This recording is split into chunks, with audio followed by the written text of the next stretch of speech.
Hello everyone. Now we are going to analyze more deeply this subject, the contrasting effects of culture on consumer tolerance.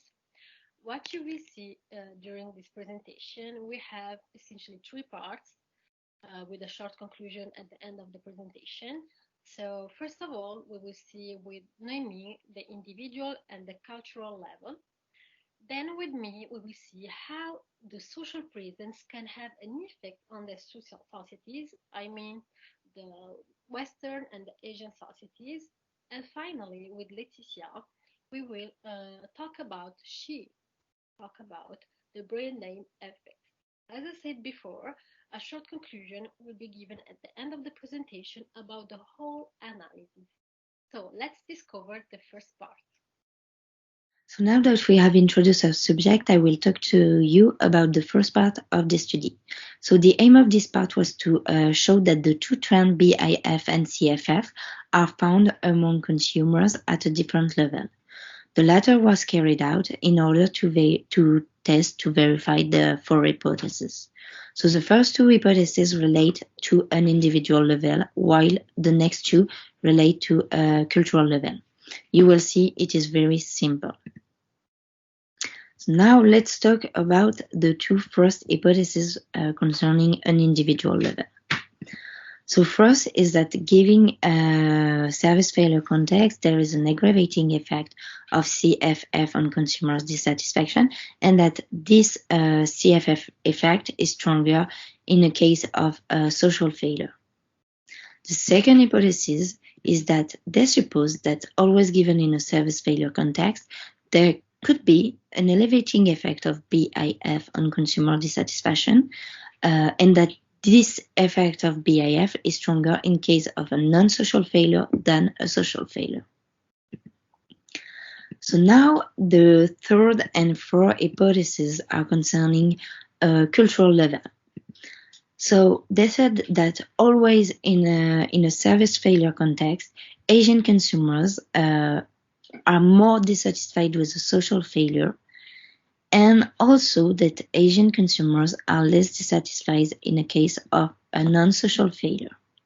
So now let's see how they verify these four hypotheses. So in order to be able to verify these four hypotheses, a study was carried out and the data collected was analyzed. The participants in this study were 244 students from the University of Hong Kong. Of the students, half of them were Asian and the other half were American. So several variables were taken into account in the analysis of the data, such as the level of CFF and BIF, but also their reaction to dissatisfaction. So in order to assess this, a scenario was put in place and read by the students as follows. So you go to an American-style restaurant for lunch. It is a nice restaurant in a good neighborhood. You are seated at your table. The waiter comes to take your order. You place your order. Now, in a social failure context, the waiter does not smile while taking your order. The waiter brings your food, but not your beverage. You ask the waiters about it. The waiter then brings your beverage, but doesn't offer an apology or explanation. Now, in a case of a non-social failure, it was that the waiters informs you that the restaurant is out of the food that you selected. You make another selection, and this time the waiter informs you that your second choice is also out of the restaurant. So there were the two possibilities. Now let's see the results.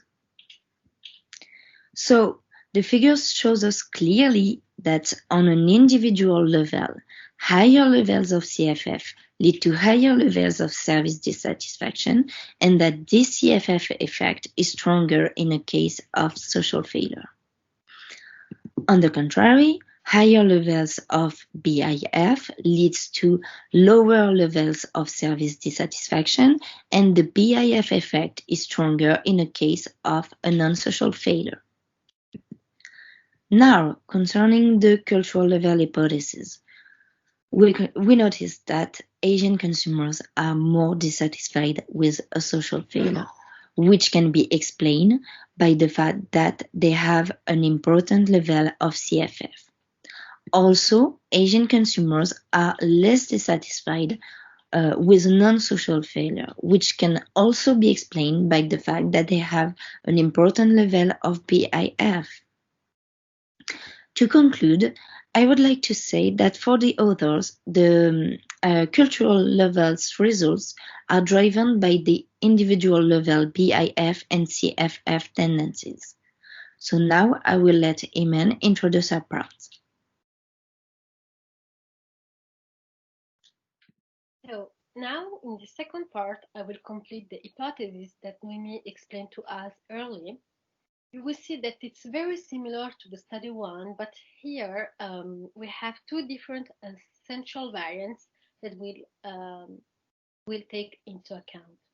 So unlike the study one, here the two variants are the places. So we will make a difference between the public place and the private place.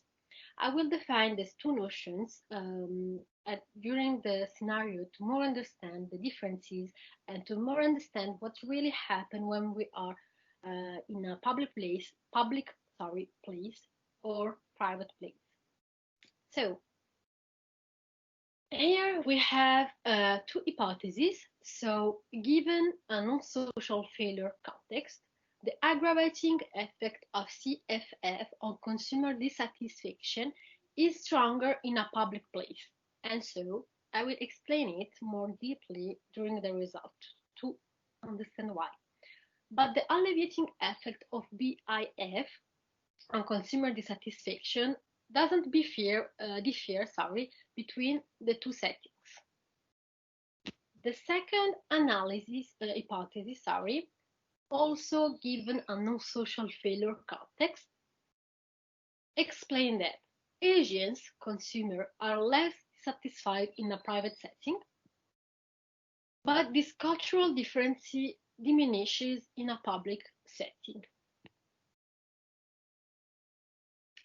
So what really happened here? In order to confirm these two hypotheses, a study was carried out on a group of 238 students, which 120 students, including 62% of men from Hong Kong, so 120 students, Asian students, and we have 118 students, including 53% of men in the study, from the United States, so American students. The first point to notice here is that, like the study one, here we have a majority of men during the analysis of the behavior. So here the participants will read a scenario about a cinema experiences that will be take place in a private and in a public place. So what is the difference? The difference is that when we talk about a public place, that means that the scenario will take place in a place, who there are people around you, so someone will see and hear your problem, what really happened, etc. In a private place, that means simply that you are alone. So what is the scenario? The scenario will be taken at the cinema. So here, like the study one, we will change the place. We are not at the restaurant anymore. The individual receive a 50% discount coupon to see a movies that he likes. So he goes to the cinema, the ticket clerk scans the coupon, but the problem here is that the scanner cannot read the barcode on the coupon.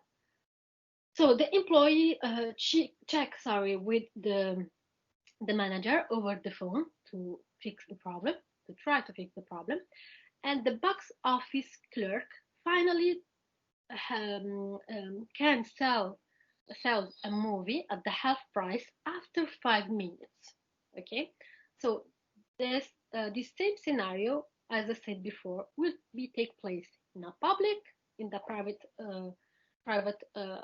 place.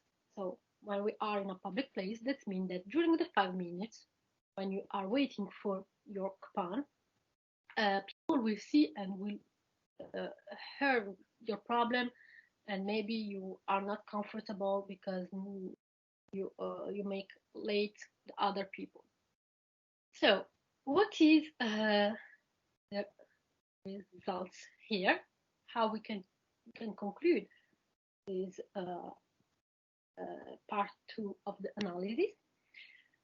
We can say that the public setting was perceived as more consumption than the private setting for Asian, and so for for Asian consumers are less dissatisfied with a no social, because, say, for example, it's not the fault of the check clerk, but of the employees, but the barcode cannot be read, so no one is responsible of this problem.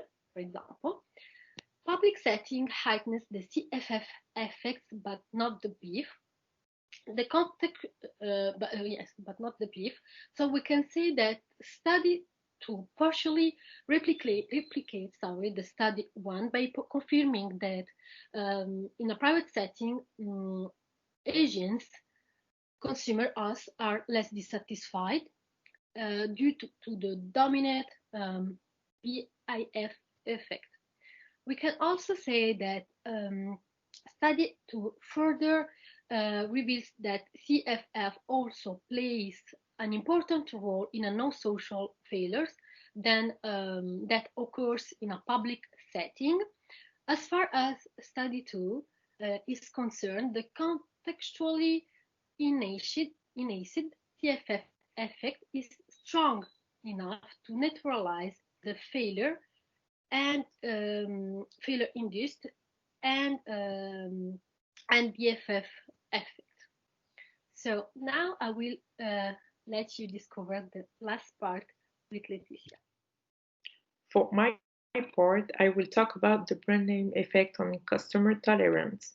This is one of the two factors that the researchers had studied in order to show the impact of BIF and CFF on consumers. To demonstrate if the brand name has an impact on consumer dissatisfaction, researchers had formulated two hypotheses in order to better understand the parameters that comes in.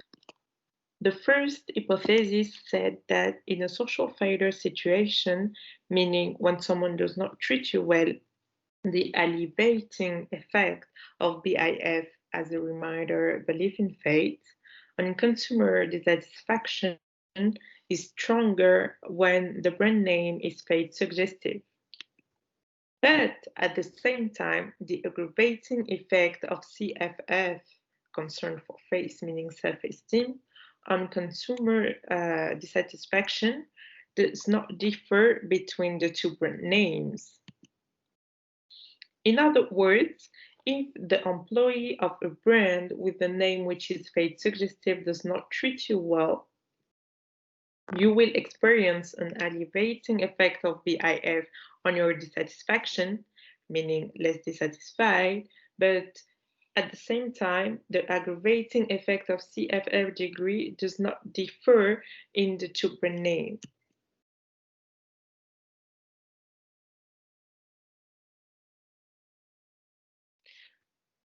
Now we will go through the second hypothesis. So in a social failure context, this cultural difference diminishes when the brand name is fate suggestive, and agents consumers are more dissatisfied when the brand name is fate unrelated. So now we will see how we will measure these two hypotheses. So Researchers have made a scenario in order to see people's responses, and to do so, they asked 106 Asian students and 106 American students to read a scenario about a computer services.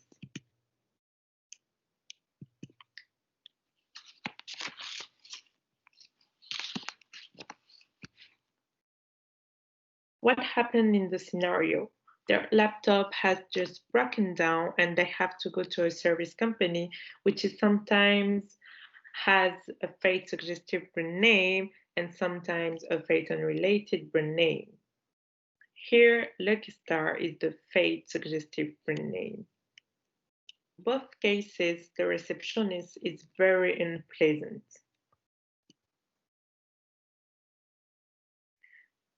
Scenario, what did they notice? On an individual level hypothesis, a fate suggestive brand name lowered dissatisfaction among an aggravating CFF main effect and an alleviating BIF main effect. And on a cultural level hypothesis, a fate unrelated brand name elicited higher dissatisfaction for Asians than for Americans, whereas a suggestive brand name elicited equivalent levels of dissatisfaction for both cultural groups. Now, I will do a quick summary about what Iman, Noemi, and I said before. So this is our key message, what we have to keep in mind about the topic. So the first things that we have to keep in mind is that BIF and CFF are working independently one on the other. The second thing is that in a non-social failure situation, Asians have higher tolerance attributable to a stronger BIF. And when a social failures happen, Asian consumers actually take more serious offense because of the higher CFF. Notably, these contrasting effects of culture are sensitive to contextual factors such as the presence of other consumers or a fate suggestive brand name. And Asian consumers are higher in CFF and BIF, and the chronic tendency only exerts a strong influence when they are pertinent to a consumption situation. Depending on the relative impact of CFF and BIF, Asian consumers may be more or less tolerant than their Western counterparts. And last but not least, only one tendency is driving consumer behavior in a given situation, is chronic or recently activated. So it's the end of our presentation. Thank you very much and hope you enjoyed it.